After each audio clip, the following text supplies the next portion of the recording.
오늘의 데일리 뉴스레터에 오신 것을 환영합니다. 1. 일본 도쿄타워 40도 기울며 지하층 폭발 붕괴. 2. 한 독점 공급 필수 소재의 줄선 미 기업들. 3. 완도 앞바다에 쫙 깔린 22세기 금광. 한번 진실을 알아봅시다. 타워 중앙 지하 균형 시설에 엄청난 폭발이 발생했다. 당장이라도 쓰러질 수 있으며 현재 시간으로부터 인접 지역에 대피 명령을 실시한다. 현재 일본의 중심지인 도쿄타워의 연결 지하 기계실에서 엄청난 대폭발 사고가 발생하였다. 이로 인해 타워 하단 외부체 1도, 3도 각각 회전과 같은 폭발 여파가 일어났다. 도쿄타워의 중심 균형이 약 3도 정도 틀어졌을 뿐만 아니라 지하 폭발로 인해 피해가 타워 주변의 주택가 지역까지 퍼져나가고 있다. 인접한 호수와 주택가의 땅이 파괴되어 솟구치며 상상하기 힘든 재해 사고가 발생하고 있다. 상황은 더욱 심각해지고 있습니다. 폭발의 강력한 영향으로 인해 도쿄타워의 중심축이 꼭대기로 갈수록 심각하게 틀어져 버린 사실과 함께 지하 균형 운전실을 담당하는 기계실이 원인을 알 수 없는 이유로 함께 폭발했기 때문에 도쿄타워의 장기적인 관리가 불가능한 상황이 초래되고 있습니다. 동시에 연결된 지하관을 통해 폭발의 파장이 퍼져나가고 있어 도쿄타워 일대의 주택가가 완전히 불길에 휩싸여 있는 상황입니다. 그러나 더욱 충격적인 사실은 이러한 땅 솟구침 현상이 발생했음에도 불구하고 일본의 도쿄도청이 도쿄타워의 최초 폭발 사건을 완전히 은폐하려는 시도를 한다는 사실입니다. 도쿄 시민들의 거주 지역이 땅 솟구침으로 완전히 파괴되는 상황에서도 도쿄타워의 폭발 피해와는 전혀 상관없다는 거짓된 기자회견을 진행하며 주민들의 땅 솟구침 신고 접수를 완전히 묵살하기 위해 도쿄타워 폭발, 인접 하천 솟아올라 라는 재해 신고를 부인하고 있습니다. 이로써 해당 주민들의 신고 접수는 거짓 재해 신고로 처리되고 있습니다. 그럼 자세한 내용 살펴보도록 하겠습니다. 지난 13일 일본 도쿄구의 도쿄타워와 연결되어 있는 지하 균형 운전 기계실에서는 원인 불명의 지하시설 대폭발 사고가 발생하며 각종 관리 기계들의 폭발 파손은 물론 연결되어 있는 타워 하단 부분이 약 3도가량 기우는 것과 동시에 내부에서 근무 중이던 근무자 8명이 심각한 화상 피해마저 입는 대형 사고가 발생했습니다. 현장의 상황을 긴급히 속보로 전한 도쿄중앙방송사에 따르면 현재 도쿄타워의 지하 운전실과 연결된 2차 균형 담당실에서 엄청난 화재가스가 폭발하며 대형 인명피해로까지 이어지고 있는 상황이다. 현재 폭발의 주요 원인으로 지목되는 것은 원인불명의 이유로 내부 지열의 온도 상승으로 인한 주요 기계들의 고열화 현상이 첫 번째 주요 원인으로 지목되고 있으며 부가적인 피해 추측은 근무 직원들의 단순 화재 유발 행동으로 확인되고 있어 정확한 세부 원인 조사가 곧 이루어질 것으로 보인다. 현재까지 폭발 피해에 파손된 주요 타워 운전 설비들은 도쿄타워 지하시설 40% 파손, 원인불명 고온 폭발, 타워 균형 담당기와 비상전력장치 시설인 것으로 보고되고 있으며 화상 피해를 입은 내부 직원이 너무 많아 해당 지하시설은 소규모의 소방대원만이 진입해 구출 작업과 동시에 화재 진압 작전을 실행하고 있는 것으로 도쿄소방대에 의해 파악되고 있다. 아직까지 도쿄도청의 중앙타워 관련 정식 사고보고에는 시작되지 않고 있으나 지하시설 내부 관계자들이 도쿄도청 시설 정비 담당 직원이었던 점과 함께 타워의 하단부가 일부 뒤틀린 외부 현상 피해마저 발생한 상황이기에 곧 도쿄도청의 정식 사고보고회가 진행될 것으로 확인되고 있는 매우 긴급한 상황이다. 라며 타워 지하시설이 연쇄적으로 폭발해버린 처참한 사고 현장과 함께 대규모 내부 직원이 화상 피해를 입은 사고 속보를 긴급히 전했습니다. 그런데 이번 타워 지하 폭발 사고가 더욱 엄청난 규모의 2차 피해로 이어질 수밖에 없는 것은 해당 폭발 피해의 충격파로 인해 타워 하단부와 중단부의 일부 시설들이 약 2도에서 3도가량 틀어져 타워의 전체적인 균형 설계의 축이 완전히 뒤틀려 버렸다는 것이며 이러한 상태에서 외부적인 태풍이나 폭설 등의 영향이 추가적으로 가해질 경우 타워의 온전한 무게중심 균형을 절대 장담할 수 없는 매우 위험한 상황이라는 것인데요. 실제 도쿄도청 내부 설계 직원 간부의 정식 사고 보고에 따르면 원인불명의 지열 온도 상승으로 인해 주요 균형 담당 크레인과 전력 시스템의 동축선들이 심각하게 뒤틀렸다는 보고 발언을 전하며 외부적 상황으로는 쉽게 파악할 수 없으나 내부적인 건물 중심 균형 고리들이 약 3도가량 크게 뒤틀어졌다는 충격적인 보고 발언을 전했습니다. 그러면서 화재 진압 상황 이후 현장으로 직접 긴급 설비보수를 진행한 도쿄도 설비보수팀 또한 타워의 상단부로 이동할수록 중심축 1도의 틀어짐이 매우 큰 건물 불균형 현상을 초래할 수밖에 없다며 매우 위험한 상황이라는 경고의 발언과 함께 지금 당장이라도 중앙타워 인접 200m 이내의 대형 공장들은 1타워 지하 상당히 불안, 최소 거리 공장 가동 즉시 중단, 지층에 강한 충격 떨림을 줄 수 있는 지하 고정시설 생산 공장들의 가동을 즉시 중단해야 된다는 피해 상황 분석 발언을 추가적으로 전했습니다.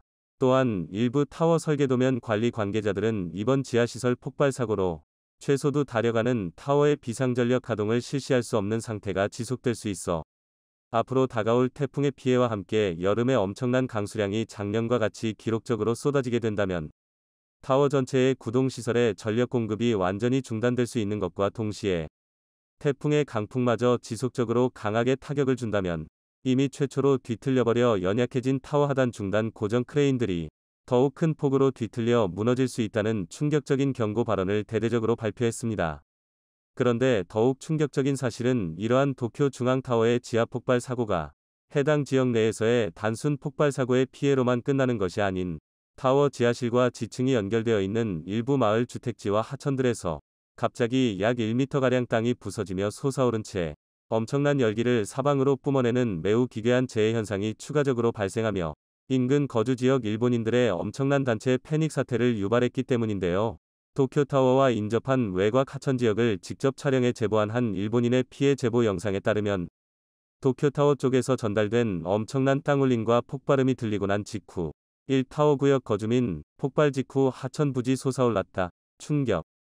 곧바로 마을 중앙 하천의 땅이 기괴한 모습으로 솟아오르며 부서지기 시작했다는 제보 발언과 함께 매우 심각한 악취까지 함께 느껴지고 있어 인근 주민들 모두가 상당한 불안에 떨고 있다는 제보 발언을 전했습니다. 그러면서 해당 주민은 도쿄타워 쪽에서 시작된 땅울림과 폭발 피해의 원인이 대규모의 지진 피해인 줄 알고 곧바로 지진 대비 태세를 취하였으나 갑자기 하천 인근의 땅들이 전부 뜨겁게 느껴지는 이해할 수 없는 지열의 온도마저 느껴졌다며 해당 촬영 영상을 다급히 지역 언론사에게 제보했습니다.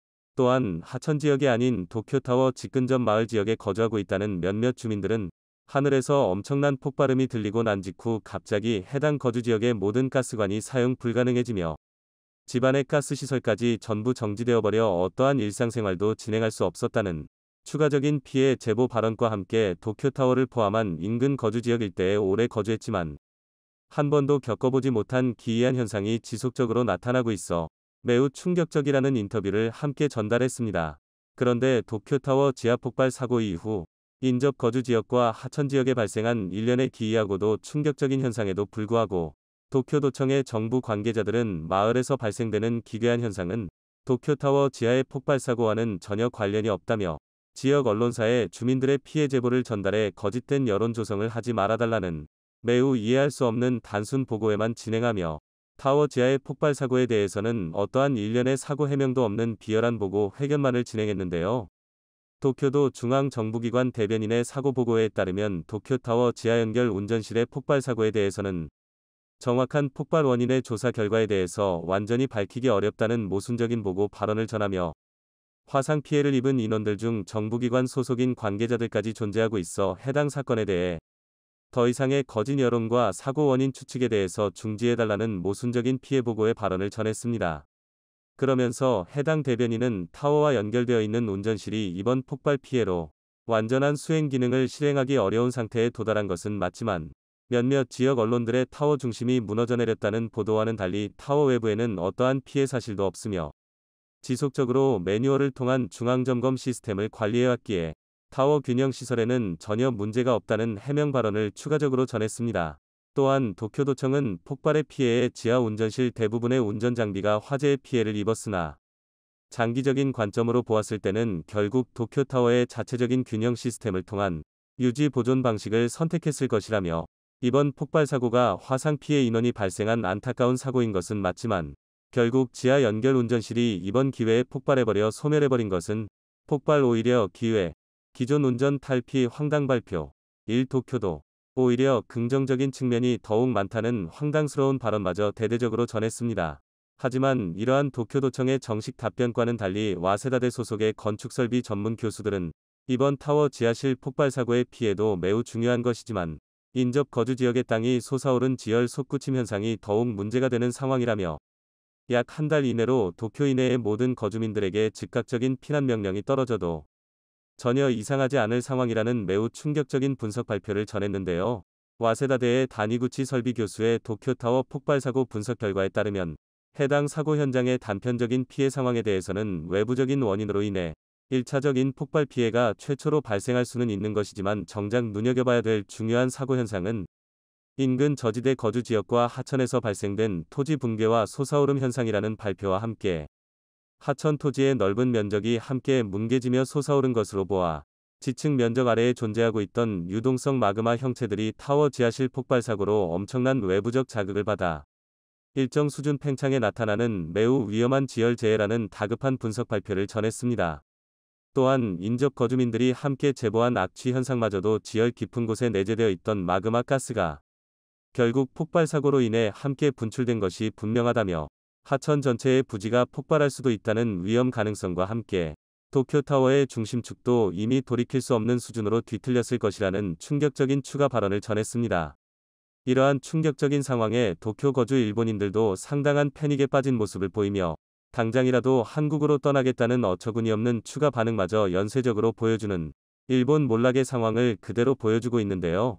몇몇 일본인들은 땅이 솟아오르는 것을 눈앞에서 본다면 너무 충격적일 것 같다. 내가 지금 선진국인 일본에서 살고 있는 것이 맞는가? 결국 도쿄타워는 외부적 요인에 의해 더욱 강한 충격이 가해진다면 쓰러질 수밖에 없을 것 같다. 당장이라도 헬기를 이용해서 타워를 붙잡아야 할 것 같다. 바이러스 상황이 그나마 나아진 지금이라도 한국으로 떠나서 나의 거주 지역을 선택해야 된다. 타워가 쓰러지면 모두가 영화에서 보던 것처럼 멸망할 수밖에 없다. 한국의 건축 기술자들이 타워의 쓰러짐 방지를 위한 기술을 전수해 줄 것이다. 우리는 모두 한국만을 믿어야 한다. 라는 등의 다소 황당스럽고도 어처구니없는 반응을 보이며 자신의 나라의 패닉에 빠진 듯한 모습을 보여주고 있습니다. 결국 현재 일본에서는 비상식적인 사고재해들이 쏟아지는 가운데 이제는 땅까지 솟아오르는 자연재해의 나라 그 자체인 충격적일 정도의 재해 피해가 그대로 나타나며 대처조차 할 수 없는 일본인들의 현실 부정 단계에 다다른 상황마저 시작되고 있는 것입니다. 지난 2000년대까지는 세계화의 분위기 속에 자국 공장이 아니라 인건비가 저렴하고 환경 규제가 거의 없는 지역으로 공장과 일자리가 몰려갔습니다. 그 결과 중국이 가장 큰 혜택을 보면서 지구 역사상 전례 없는 경제 발전을 이뤄내 단기간에 글로벌 패권을 놓고 미국과 경쟁하는 국가로 성장했습니다. 그런데 중국은 국가 경제가 발전하고 군사력이 커질수록 주변국에 대한 압박과 견제가 강력해졌으며 급기야 2030년엔 국내 총생산 GDP를 기준으로 미국을 넘어서겠다는 포부를 드러내자 패권을 놓치지 않기 위한 미국에서도 상당히 다급한 움직임을 보이고 있습니다. 특히 명목상 중국을 견제한다는 정책이 오히려 한국을 비롯한 유럽과 서방의 동맹국들에게도 경제적 손해를 입히게 되는 가운데 얼마 전엔 기존의 인플레이션 감축 법안인 IRA를 뛰어넘는 8년간 2,800조에 달하는 시장을 독차지하겠다는 입장을 내놓았습니다. 미국의 바이든 대통령은 2월 7일 워싱턴의 하원 본회의장에서 국정연설을 진행했고 대통령의 이름으로 미국의 도로와 다리 그리고 고속도로는 전부 미국 제품으로 만들어질 것이라고 천명했습니다. 그리고 추가적으로 필요한 목재와 철강부터 케이블까지 미국산 제품의 사용을 보장할 것이라며 이는 새로운 국제무역 규칙과 완전히 일치한다고 강조했습니다. 바이든 대통령이 천명한 바이 아메리칸의 핵심은 그동안 미국의 산업계를 점령한 중국산 소재에서 탈피해 자체적인 구매 조달 시장을 구축하겠다는 의도로 자국산 소재를 적극 활용해 중국으로 가는 경제적 이익을 원천 차단한다는 입장입니다. 미국의 이번 결정으로 인해 앞으로 미국 내 건설 토목과 같은 인프라 사업이 활기를 띨 전망이며 그 규모는 자그마치 2,800조 원에 달한다는 시장조사 기관의 분석 결과가 나왔습니다. 바이든 대통령의 바이 아메리칸 정책이 나오자 미국 내 상당수 기업들이 수혜를 보고 미국에 수출하던 한국 기업들이 손해를 볼 것이란 분석이 나왔지만 공급망에 타격을 입게 될 미국의 기업들이 정상적인 사업 활동에 지장이 생길까 우려하며 이번 정책에 불안해하고 있다는 소식이 들리고 있습니다. 마치 일본의 반도체 소재 수출 규제와 중국의 호주에 대한 무역 제재처럼 자국의 이익을 우선으로 하는 줄 알았던 정책이 오히려 미국의 경제 발전과 공급망을 더욱 위태롭게 할 것이라는 전망을 자세히 알아보겠습니다. 2024년 미국 대선을 앞두고 바이든 대통령의 자국 우선주의 행보가 더욱 강해지고 있습니다. 이번 2,800조 원 규모의 바이 아메리카 정책 역시 글로벌 경기 침체를 해결하기 위한 방안으로 미국 내 제조업과 건설 경기를 끌어올려 일자리 창출과 경제난 해소를 목적으로 하고 있습니다. 물론 이런 일회성 정책은 바이든 대통령의 지지율을 단기간에 올릴 수 있는 좋은 이벤트가 될 수 있지만 중장기적인 관점에서 특히 기업들 입장에선 오히려 더욱 많은 부작용이 우려된다는 전망이 나오고 있습니다. 미국의 건국 이래 사상 최대 인프라 투자가 예고되어 있는 가운데 미국 내 생산 능력은 이런 대규모 투자를 감당할 수 없는 상황입니다. 8년간 2,800조 원에 달하는 이번 투자는 주로 철도와 고속도로, 석유화학 산업과 철강산업 발전소와 케이블 그리고 전자산업까지 대부분의 인프라 건설과 제조업 분야에 걸쳐 있는데 미국은 의와 같은 산업 분야의 상당 부분을 한국과 중국 그리고 유럽에 걸쳐 수입하는 등 해외 의존도가 높은 것으로 드러났습니다. 각 산업 분야마다 다르지만 위의 산업들 중 대략 54%가량을 해외 수입에 의존하고 있는데 대부분 인력 위주의 노동 집약형 산업이라 단기간에 국산화하기란 어렵다는 소식입니다. 즉 정부의 정책으로 해외 수입이 완전히 막힌다면 미국 내 수요가 폭발해 가격이 급등할 것이며 현지 기업들은 장비와 부품을 비싸게 조달하게 되고 높아진 단가는 공사 비용과 건설 비용에 반영되어 국가 전체의 예산을 늘릴 수 있다는 지적이 나옵니다. 특히 무엇보다 우려되는 사항은 미국 내 인건비와 생산 원가는 세계 최고 수준으로 지금처럼 고금리 현상에 원가가 높아지는 건 기업들도 상당히 두려워하는 현상이라는 것입니다. 높아진 생산 단가는 쉽게 내려가지 않으며 바이 아메리칸 정책으로 반짝 수요가 생긴다 한들 이번 정책이 끝나면 많아진 생산량을 수출로 돌려야 하지만 미국의 높은 원가로 생산된 제품들이 글로벌 시장의 경쟁에서 살아남기란 사실상 불가능하다는 전망입니다. 결과적으로 정부 정책을 통해 잠깐의 붐을 일으킬 수는 있지만 원가 상승으로 도미노 물가 상승이 유발되고 자국 기업들의 경쟁력이 약화되어 세계 시장에서 설 자리가 사라지는 등 부작용이 우려된다는 것입니다. 그런데 미국 내 기업들은 중국의 제품은 수입하지 않아도 대체재가 있지만 한국의 수출 품목은 높은 기술력과 독점 생산으로 사실상 대체가 불가능한 품목이 많아서 어쩔 수 없이 수입해야 하는 품목이 있습니다. 한국은 90년대 이후 미국을 상대로 한 번도 빠짐없이 매년 수십조 원의 흑자를 올리는 전통적인 대미 무역 흑자국입니다. 그만큼 한국의 제품들이 미국 시장에서 빼놓을 수 없는 역할을 하고 있는데요. 대표적으로 자동차 반도체 등 제조업체부터 석유화학 선박 그리고 철강 제품과 중화학 공업, 철도와 차량의 핵심 부품과 건설자재와 장비 그리고 고압 케이블까지 산업 전반적으로 쓰이는 필수 소재들을 미국에 수출하고 있으며 미국 산업계에서 한국산 부품과 소재가 쓰이지 않는 곳이 없습니다. 또한 저렴한 가격으로 수출하는 중국과는 다르게 한국의 제품들은 품질과 기술력을 갖춰 대체하기 어려운 상품들이 대부분입니다. 이번 정책에 우리나라 철도와 철강 수출 건설 자재와 장비 기업들과 발전소에 필수적으로 납품되는 케이블 관련 기업들까지 타격을 받을 것이란 우려가 나오지만 미국의 기업들이 수혜를 받을 것이란 주장엔 의문이 제기되고 있는 상황입니다. 미국의 기업들이 생산하는 제품들이 애초에 품질이 뛰어나고 가격이 저렴했다면 한국산 제품을 수입해 사용할 일이 없다는 것으로 이미 미국산 제품은 원가와 기술력 면에서 뒤처져 있다는 상황입니다. 이미 미국산 원자재를 사용한다는 방침에 한국 이외에 중국산 대체재를 쓸 수도 없으며 자체 개발하거나 생산하는 방법밖에 없는데 1인당 국민소득 세계 최상위권에 있는 미국이 노동집약형 산업에서 경쟁력을 가지기란 불가능에 가깝다는 지적입니다. 건설 장비업체들은 이번 정책이 오히려 좋은 기회가 된다는 입장입니다. 미국 수출 비중이 상당한 국내의 중장비 제조업체인 두산바켓은 아예 미국 현지에 생산 공장을 보유하고 있어 오히려 미국산 우선 정책이 실현되면 수혜를 보게 될 기업으로 알려져 있습니다. 마치 미국의 IRA 정책으로 전기차와 배터리가 미국 내 생산 조건을 만족해야 한다는 조항 때문에 오히려 한국의 배터리 기업들이 미국 시장을 점령하게 된 상황과 비슷하게 흘러가고 있습니다. 현재 미국 내 배터리 기업들은 사실상 없다시피 하며 유일하게 테슬라만이 자체적인 배터리 생산 시설을 구축하겠다 발표했지만 원재료 공급망부터 공장 건설과 배터리 관련 기술력 확보까지 산 넘어 산 수준이라고 알려졌습니다. 테슬라는 전기 차량 주행 관련 소프트웨어와 자율주행 시스템 소프트웨어에 강점이 있지만 배터리 산업은 사실상 화학 분야이기에 테슬라가 기존에 고수하던 분야와는 거리가 있어 공격적인 시장 진출과 확장이 불가능해 결과적으로 한국 기업 배터리에 더욱더 의존하게 된다는 전망입니다. 이 밖에도 연간 수출 물량 270만 톤으로 쿼터제가 적용되고 있는 철강업계는 이번 정책에 큰 영향이 없는 것으로 알려졌습니다. 특히 가장 큰 수혜를 입는 쪽은 태양광과 수력 풍력 발전 기업이 될 것이란 분석이 나오는데요. 먼저 미국 내 태양광 시장은 한국 기업들이 사실상 점령하고 있으며 중국에만 공장을 가지고 있는 중국계 태양광 업체들이 퇴출되는 수순이라 미국 내 공장을 확보한 한국 기업들의 시장 지위는 더욱더 튼튼해질 것으로 보입니다. 여기에 추가적으로 발전용 터빈 장비와 같은 경우엔 국내 경쟁업체들 이외에도 미국의 공장을 가진 기업들이 없어 바이 아메리칸 정책이 실시된 이후에도 수출이 가능할 것이란 전망이 나오고 있습니다. 여기에 우리 기업들 중 일부는 바이든 행정부의 이번 정책을 지켜보다가 미국 내 공장 건설을 추진할지 여부를 결정한다는 입장입니다. 한국 기업이 미국에 진출하면 얻게 되는 이점이 있습니다.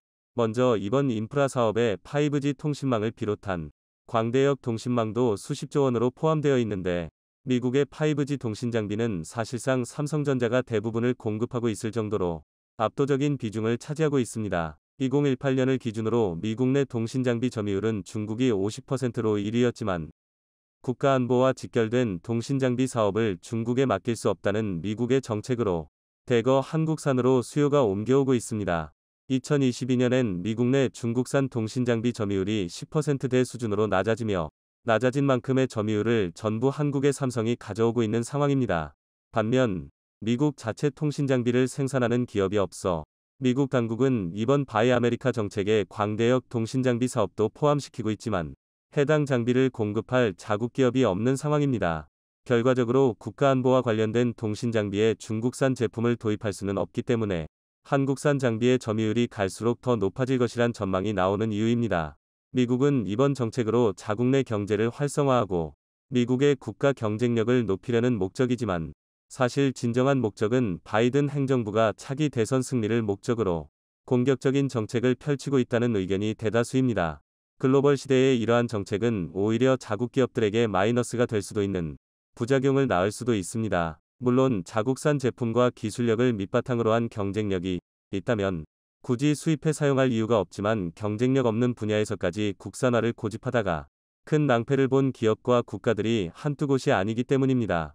대표적으로 얼마 전 일본의 미쓰비시가 제트 여객기 시장에 진출하려는 목적으로 11조 원의 연구개발 비용과 15년 이상의 연구개발 기간을 들였지만 결국 단 한 건의 수출과 판매를 이뤄내지 못하고 시장에서 철수한 사례는 너무나도 유명합니다. 세계 제트 여객기 시장을 양분하는 보잉과 에어버스도 한국항공우주산업 KAI에게 여객기 관련 주날개와 꼬리날개, 동체와 랜딩기어 시스템 등 다양한 부품을 생산 맡기고 있는 만큼 경쟁력 있는 기술의 적절한 도입은 국가 경쟁력을 한 단계 높이는 결과를 가져옵니다. 지난 2008년 6월 무인항공활용 전문가 김병헌 씨는 헬기를 타고 공사부지를 찾아보던 중 충남 보령에서 거대한 기하학적 무늬의 미스터리 서클을 발견했습니다. 인적이 없는 거대한 초지에 마치 태극 무늬를 그려둔 것 같은 이 광경을 목격한 그와 촬영팀은 충격과 경이로움에 휩싸였죠. 보통 미스터리 서클은 누가 그렸는지를 알 수 없는 경우가 많아 UFO가 그린 것이다 라는 설이 일반적인데 보령의 미스터리 서클 역시 그러했습니다. 지름이 200m는 좋게 넘어 보이는 이것을 만약 인간이 그렸다면 이 역시 비상한 일입니다. 트랙터로 제초 작업을 했다고 하더라도 트랙터의 회전 반경을 생각했을 때 저렇게 작은 원을 그리거나 정확한 원을 그리는 것이 사실상 어렵고 제초기, 예초기로 제초 작업을 했다 하더라도 이 역시 어렵습니다. 저렇게 정확한 모양을 하늘에서 그렸을 리는 만무하고 작업자가 직접 생각하며 했더라도 그의 두뇌가 미스터리니까요. 어쨌든 한국에서 최초로 발견된 것으로 보이는 미스터리 서클의 비밀은 바로 가수 서태지가 컴백을 알리는 총보용으로 제작했다는 사실이 밝혀지면서 일단락됐습니다. 그로부터 13년 뒤 이번에는 미 항공우주국 나사가 인공위성으로 신기한 사진을 찍어 공개했습니다. 미 항공우주국 나사는 자신들이 쏘아올린 인공위성으로 포착한 지구의 모습을 소개하는 지구 전망대 어스 오브저버터리 라는 사이트를 운영하는데 하늘에서 지구를 내려다볼 기회가 없는 일반인들이 인공위성으로 찍힌 사진을 볼 수 있도록 서비스를 제공하는 것이죠. 그런데 작년 2월 중순 나사는 랜시8 인공위성이 찍은 사진을 한 장 대문에 걸어두었는데 사진이 몰수록 신기합니다. 크게 4개로 나뉜 섬을 둘러싸고 바다 위가 전부 까만 점으로 촘촘히 찍혀 특정한 패턴을 보였는데요. 도대체 이러한 패턴을 만들어낸 까만 점의 정체는 무엇일까요? 조선의 제16대 임금 인조는 여느 날과 마찬가지로 수라상 앞에서 김이상궁이 기미하는 모습을 지켜보고 있었습니다. 헌데 김이상궁이 검은색 종이를 밤에 싸먹는 모습이 신기해 자신도 똑같이 이를 하얀 쌀밥에 싸먹어봤습니다. 난생 처음 보는 음식인데다 짭짤고소한 것이 그런대로 입맛에 맞았던지 김이상궁에게 음식의 이름을 묻습니다. 그러나 김이상궁은 딱히 정해진 이름은 없고 전라도 광양의 김의 가올린 불건이옵니다. 라고만 했습니다. 그 자리에서 인조는 마땅한 이름이 없으니 그냥 김이라 부르라 고명했다고 알려졌습니다. 맞습니다. 여러분이 생각하시는 바로 그 김입니다. 우리나라 역사에서 김을 식용으로 사용한 역사는 1000년이 넘지만 김을 처음으로 양식한 사람은 전남 광양에 살던 김여익입니다. 이러한 사실은 1714년 광양영감 허심이 쓴 김여익의 묘표, 체표에서 기록되어 있습니다. 그런데 현재 김여익으로부터 시작된 김양식 덕분에 김 수출은 매년 신기록을 써내려가고 있는데 어느새 외국인들이 가장 사랑하는 한국 식품이자 농수산물 중 가장 많은 수출을 기록하는 효자가 됐습니다. 그리고 미 항공우주국 나사가 어찌나 양식법이 신기했던지 웹사이트 대문에 걸어두기도 했습니다. 지난 2021년 2월 말 미국 나사는 인공위성으로 찍은 지구의 모습을 소개하는 지구 전망대라는 사이트 대문에 한국의 남해안을 촬영한 사진을 걸었습니다. 완도를 중심으로 찍힌 이 사진에는 해조류 양식장이 점선처럼 흩어진 모습을 볼 수 있는데요. 나사는 대부분은 실제 색상이지만 바닷물의 특징을 나타내기 위해 일부 음연과 색조를 분리하고 필터링했다고 밝히면서 완도는 기온이 따뜻하고 조수가 강하지 않아 얕은 바다에서 김, 다시마, 미역 등을 기르기에 가장 이상적인 환경을 갖췄다고 설명했습니다. 또한 해조류는 보통 부표가 달린 로프에서 양식하는데 이 기술 덕분에 만조 때 충분한 햇빛을 얻을 수 있을 만큼 해조류가 수면에 가깝게 위치할 수 있고 간조 때에도 바닥에 긁히지 않는다며 한국은 초밥에 사용되는 붉은 김 파이로피아 수출량에서 세계 1위라고 소개하기도 했죠. 그런데 완도 앞바다에 짝 깔린 천연자원에 가까운 김은 한국이 세계에서 으뜸이고 바다가 존재하는 한, 다시 말하면 지구가 멸망하지 않는 한 영원히 채굴할 수 있는 금광이나 마찬가지입니다. 러시아의 경우 전쟁 중에도 한국산 김을 엄청나게 수입하고 있죠. 지난 2022년 5월 그러니까 러시아가 우크라이나를 침공한 지 3개월 뒤 한국김수출협회는 재미있는 통계를 발표했습니다. 2021년 러시아 김 수출이 약 4,699만 달러로 2020년에 비해 약 50.8%가량 증가한 것으로 나타났습니다. 수출액으로 따지자면 미국과 중국, 일본에 이어 러시아가 한국의 4위 김 수입국인 겁니다. 2016년 12에서 5년 만에 급성장했죠. 그런데 재미있는 점은 우크라이나와의 전쟁이 시작된 후 통계입니다. 올해 2월 말까지 러시아에 대한 김 수출은 약 650만 달러였습니다. 그런데 우크라이나 전쟁 이후 3월과 4월에는 각각 168만 달러와 152만 달러를 기록했습니다. 전쟁으로 인해 수출이 절반으로 줄기는 했으나 여전히 러시아로부터의 수요가 끊이지 않는다는 의미인데요. 특히 러시아에 많이 수출되는 품목은 마른 김으로 1월부터 4월까지 수출된 양이 약 32만 1737kg으로 전년도 같은 기간보다 4.7%나 증가했습니다. 전쟁 중에 오히려 더 많은 물량을 수입했다는 것이죠. 보통 해외에서 인기를 끄는 한국 김은 스낵 김입니다. 간식처럼 먹을 수 있는 김이고 영화배우 휴 잭맨 딸이 길거리에서 김을 먹는 사진이 공개된 적이 있기도 하죠. 그런데 마른 김이 늘어난다는 것은 이를 본인들의 입맛에 맞게 요리해 먹는다는 뜻입니다. 참기름을 발라 맛소금 뿌려 구워 먹든, 김밥을 싸 먹든, 삼각김밥을 만들어 먹든, 볶음밥에 첨가해 먹든, 어떤 방식으로든 김을 직접 요리한다는 의미인 것이죠. 우리는 마음만 먹으면 마트에서 김을 구매해 먹을 수 있어 그 의상을 실감하기 어렵겠지만 사실 김은 한국산 농수산식품 중 압도적인 수출 1위 품목입니다. 2021년 김 수출액은 6억 9,280만 달러, 한국 돈으로 약 8,896억 원을 기록했는데 이로써 연간 김 수출 1조 원 돌파를 앞두고 있습니다. 특히 2020년 대비 15.4%로 급증하면서 성장세도 눈에 띄게 두드러지는데 이로써 수출 2위 참치 5억 7,920만 달러와의 격차도 매년 크게 벌어지고 있는데요. 한국김산업협회 홈페이지에 따르면 현재 한국 김은 전 세계 114개국에 수출되는 그야말로 효자 중의 효자 노릇을 톡톡히 하고 있죠. 더구나 한국 경제에 있어서 김은 참치와는 비교도 할 수 없는 고부가 가치 상품이기도 합니다. 이미 오래전부터 완도 등지에서 직접 양식해왔기 때문에 외국에 특허료를 지불하는 등 불필요한 비용 지출 없이 100% 국내 어민의 손에 쥐어집니다. 원재료를 수입할 필요도, 특허료를 지불할 필요도, 농약을 사용하거나 특정 재배 환경을 필요로 하는 것도 아니고 오로지 하늘이 내려준 천혜의 환경과 어민들의 땀구슬로 이뤄낸 작품이 바로 김양식입니다. 그렇다면 한국산 김이 어떻게 전세계 시장에서 이토록 큰 인기를 얻게 된 것일까요? 2017년 7월 17일 스위스 제네바로 잠시 이동해 보겠습니다. 이날 스위스 제네바에서는 제40차 식품규격위원회 코덱스 총회가 열렸고, 이 자리에서 코덱스는 한국이 제안한 김제품 규격안을 아시아 지역 규격으로 인정하기로 결정했습니다. 식품 분야의 유일한 국제규격인 코덱스 규격은 전 세계 187개국의 식품 기준으로 국제교역에서 분쟁 해결의 기준이 됩니다. 코덱스 규격 중 해조류와 관련된 규격은 김이 최초인데요. 포자를 밧줄에 심어 양식하는 김은 조금 과장해 100번의 손길을 거쳐 우리 밥상에 오릅니다. 즉, 많은 정성이 필요한 해조류라는 의미죠. 현재 전 세계에서 김을 생산하는 국가는 한국과 중국, 일본, 태국 정도에 불과한데 이 중 한중일이 전 세계 시장에서 차지하는 비중이 99%를 넘고 그 중에서도 한국이 가장 많은 김을 생산합니다. 지난 2012년 한국은 꿈의 숫자 1억 속을 넘겼는데 여기에서 말하는 속은 100장을 의미합니다. 2011년까지 세계 최대 생산국이던 일본이 8,500만 속에 그치면서 사상 최초로 세계 1위로 올라섰습니다. 그리고 매년 생산량이 증가하다 2021년 약 1억 4,513만 속까지 생산량을 늘렸죠. 그런데 같은 김 생산국이라도 한국산 김을 수입하는 실정입니다. 일본의 경우 전체 수입 김의 82%가 한국산 김으로 알려졌는데 마른 김과 조미김의 비율의 5대 5입니다.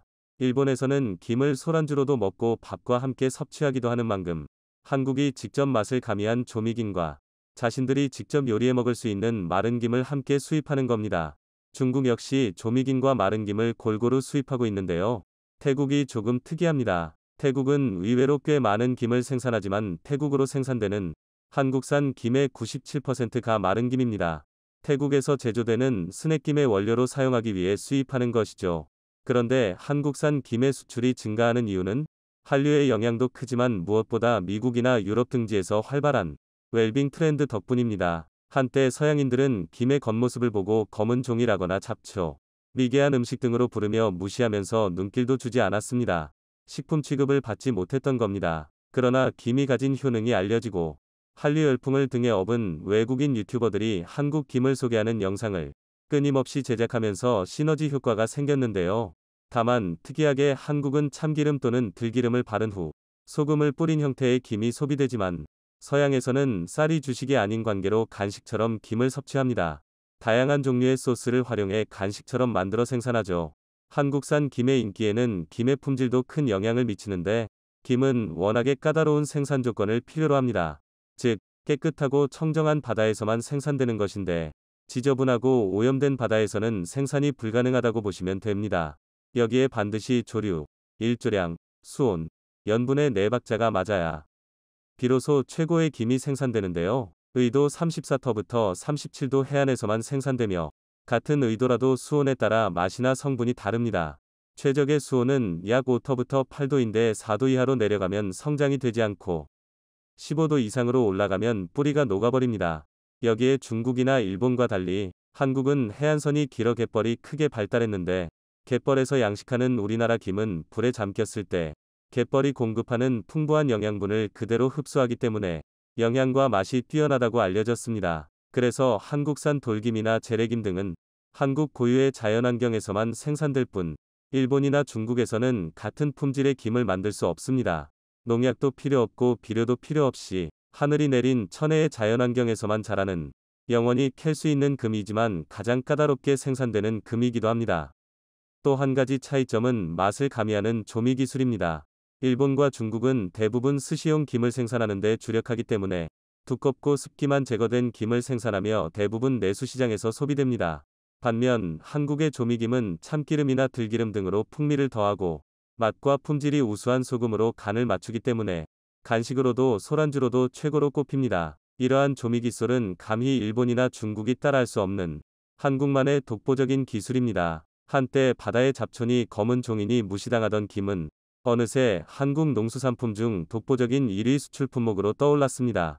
최근 일본 기업에서 한국에 진출해 김 생산을 준비해 메이드 인 코리아라는 원산지를 달고 수출될 것이라는 기사를 봤습니다. 한국이 가진 고유의 기술을 빼앗기지 않도록 각별한 주의가 필요해 보입니다.